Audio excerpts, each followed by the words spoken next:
একদম এইরকম দেখেন ফ্রেশ একদম, আমরা গাছ থেকে এখনই নামালাম, আপনারা দেখছেন অলরেডি। এখন এই যে দেখেন একদম আধা পাকা যে আমগুলো, পরিপক্ক যে আমগুলো, এই আমগুলো কিন্তু আমরা পাঠাচ্ছি যাতে এই আমগুলো একদম গিয়ে আপনারা 2-3 দিনের মধ্যে খেতে পারেন, ঠিক আছে? তো আপনারা তারা এরকম সুন্দর মানে একদম পরিপক্ক আম, হিমসাগর আম, এই যে হিমসাগরের মৌসুম আর মোটামুটি 15 থেকে 20 দিন চলবে। আপনারা তারপরে কিন্তু চাইলেও আমরা দিতে পারবো না। আর হিমসাগর হচ্ছে রাজশাহীর সবচাইতে সিগনেচার আম, মানে সারা বাংলাদেশে যে আম সবচেয়ে বেশি চলে সেটা হচ্ছে হিমসাগর, আর একটা হচ্ছে আমরুপালি।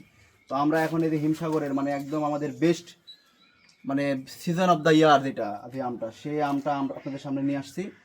এই আমটা আমাদের আর 20 দিন ডেলিভারি হবে। এই আমটা আমাদের আর 20 দিন ডেলিভারি হবে, তারপরে আমরা আমরুপালি শুরু করব। তো আপনারা যারা এই বেস্ট হিমসাগর আমগুলো, বড় বড় সাইজের হিমসাগর প্রিমিয়াম আমগুলো আপনারা পেতে চান, তারা আপনারা এখনই আপনাদের নাম এবং ফোন নাম্বার লিখে আমাদের মেসেজ করুন। আমরা আপনাদের সাথে যোগাযোগ করে বিস্তারিত কথা বলে নেব। ধন্যবাদ।